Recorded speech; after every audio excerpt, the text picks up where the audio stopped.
Hello YouTube, and this is Team Pointy Star with your host for the day, Vio. Today we are going to be doing the first part of Yu-Gi-Oh! 101. Throughout the series we're going to be showing you all the cards, what they do, and how to use them. And so I figured today I'd show you the first part, which is what are the cards. In order for you to understand this game, there are a few basic things you need to know. One of the things is that there are 6 steps throughout the game.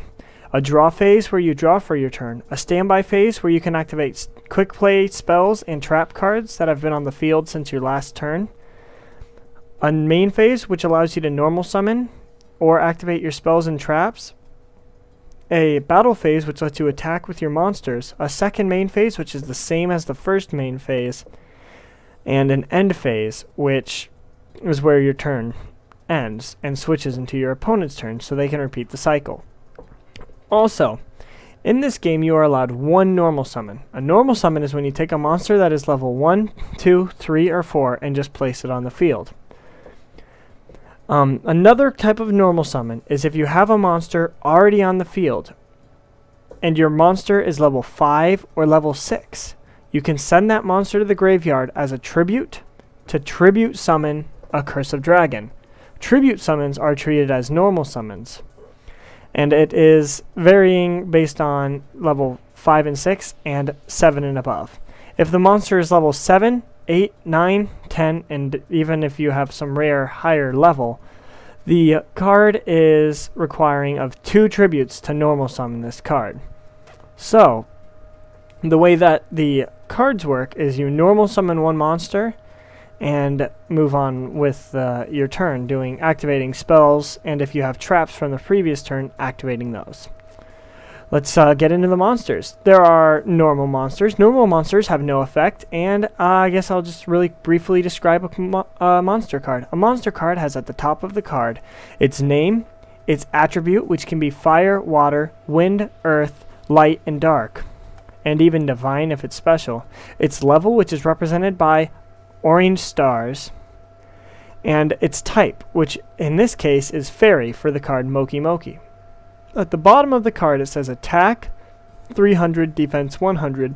That stat varies from each card, but is unique to that specific card, such as another card probably won't have the exact same everything as this card, figuring each card is different. This monster is level 5, dark, and this one is dragon instead of fairy and has 2000 attack. And this one is a dragon, but this one's light and has even more higher attack, figuring it's harder to put onto the field.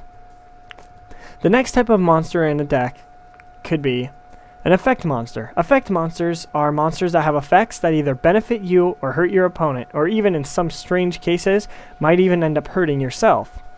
They are just like normal monsters, in which if it's level 4 or lower, you can normal summon it without tributing. If it's level 5 or 6, such as this Dark Magician girl, you have to tribute off 1 card for it, and if it's level 7 and higher, you have to tribute off 2.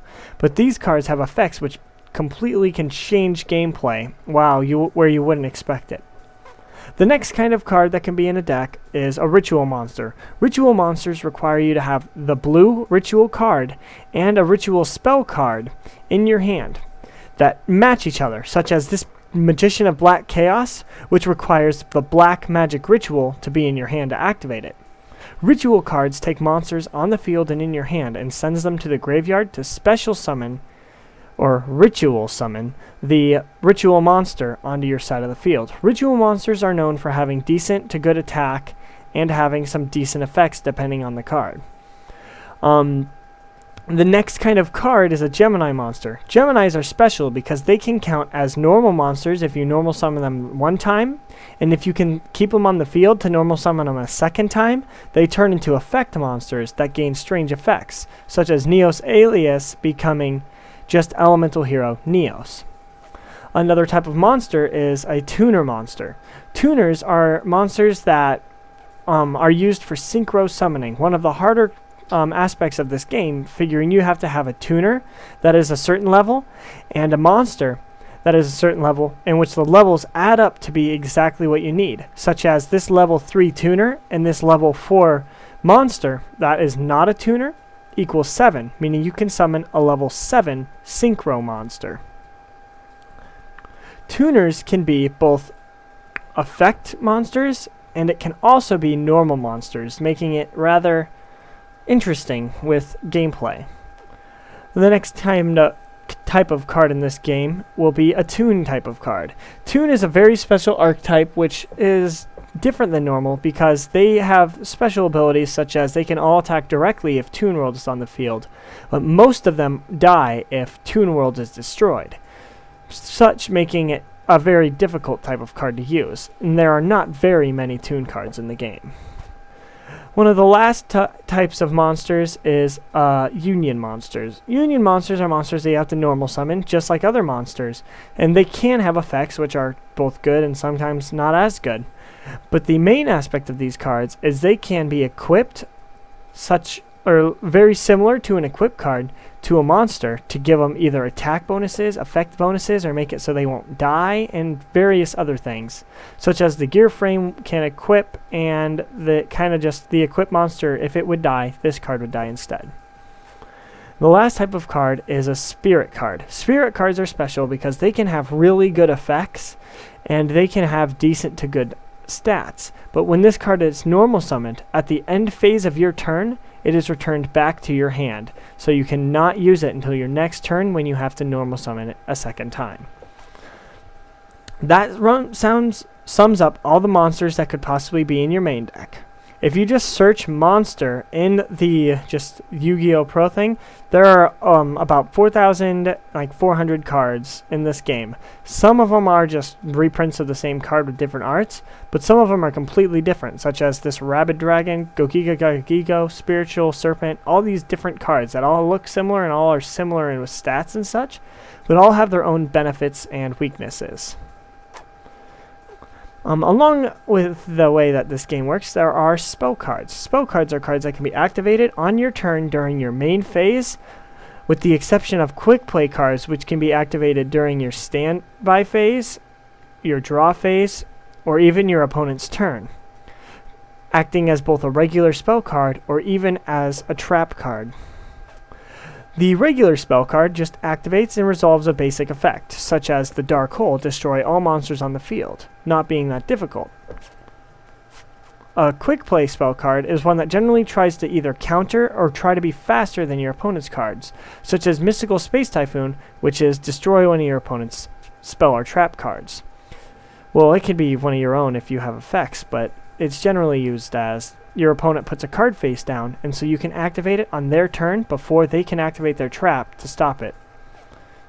Equip cards. Equip cards are cards that you take monsters that are already on the field and give it to them, and they gain various effects or stat bonuses, such as the Axe of Despair, giving the equipped monster 1,000 extra attack.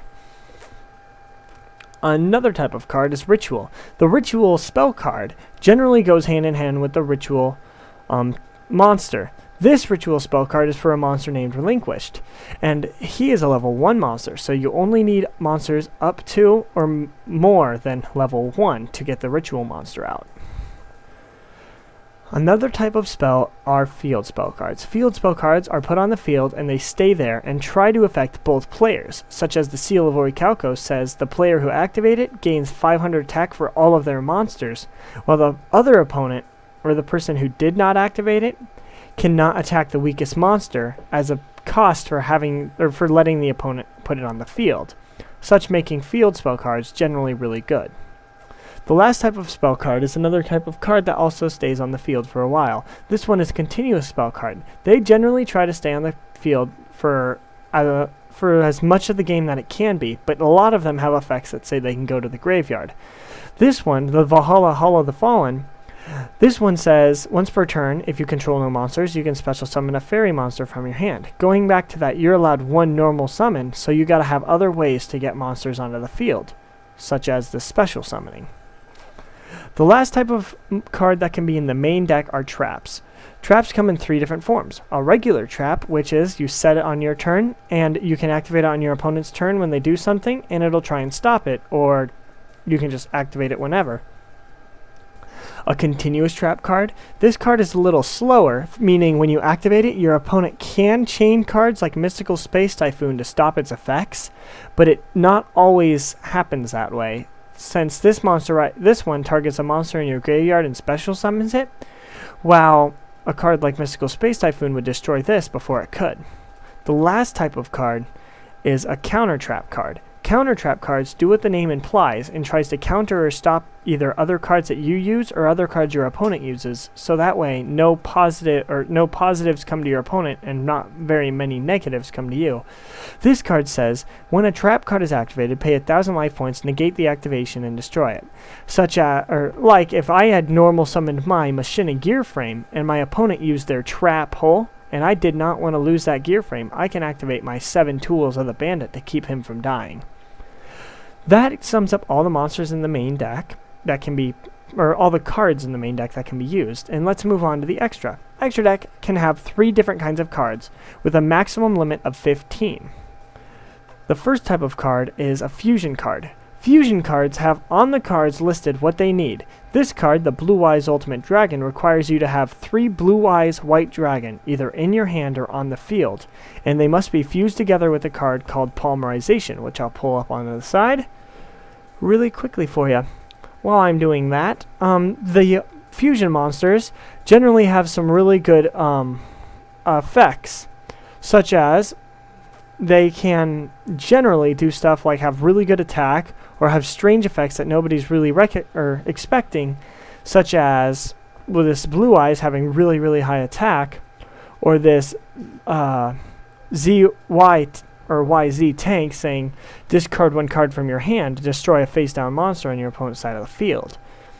The card that tries to summon most fusion monsters is this Polymerization. Send fusion material monsters, which are the cards listed on the fusion, to special summon from the fusion deck your fusion monster. The next type of monster you can be in an extra deck is a Synchro Monster.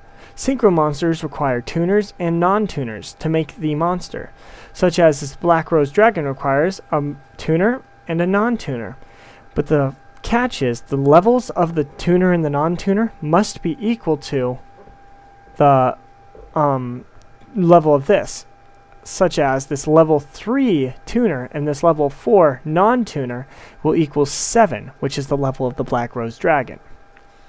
The last type of card that can be in an extra deck are XYZs. XYZs are monsters that use different conditions to summon monsters, such as this one says 2 level 4 monsters, which means on my side of the field I have to have not 1, but let's say 2 level 4 monsters on the field. I place them on top of each other, making them what's called an XYZ material to be put underneath this XYZ monster. When a monster is on the field, when the XYZ monster is on the field, most of them have effects, such as this one says, when any player monster declares an attack, you can detach 1 XYZ material from this card, negate the attack, and when this card is targeted for an attack while it has no materials underneath it, this card is destroyed. Using these effects, you can detach a material to the graveyard and stop the opponent's attack or do various other effects, such as send a card from your deck to the graveyard or send cards in your graveyard back to your deck using different kinds of cards. Most decks are able to pull off XYZ summons. Some decks are able to pull off synchros, and other decks are able to pull off fusions. Few decks can do all 3, but some that can generally have some really strange, complicated things that go on. The main deck can be anywhere from 40 to 60 cards. The extra can be anywhere from 15 to 0, and the side can be anywhere from 0 to 15. A side deck is where you take cards that you want to have in your deck, but you don't have room for, that you can switch out in between games. Such as, let's say I'm facing a deck with all light monsters, and I want to use a card called, let's say, the Light Imprisoning Mirror to stop them, but I don't want to put that in my deck. I can put it in the side deck and switch it out with, let's say, this Mystical Space Typhoon. If I don't want to use that in my main deck anymore, I can put this card in there from my side deck. And that way, I have hopefully a better chance against this deck. The way the game works is very simple. You summon your monsters, you use your effects and your tuners and your non-tuners and your ritual cards and your effect and normal monsters and all your other cards to just try and outmatch your opponent in either strength, effect, or just speed in pulling out monsters. I hope that this was helpful for you, and I really hope that you join us next time for Yu-Gi-Oh! 101 Part 2, where we'll just explain how a step-by-step a turn can go, and just show an example version using just random other software that we have. Thank you for watching, and yeah.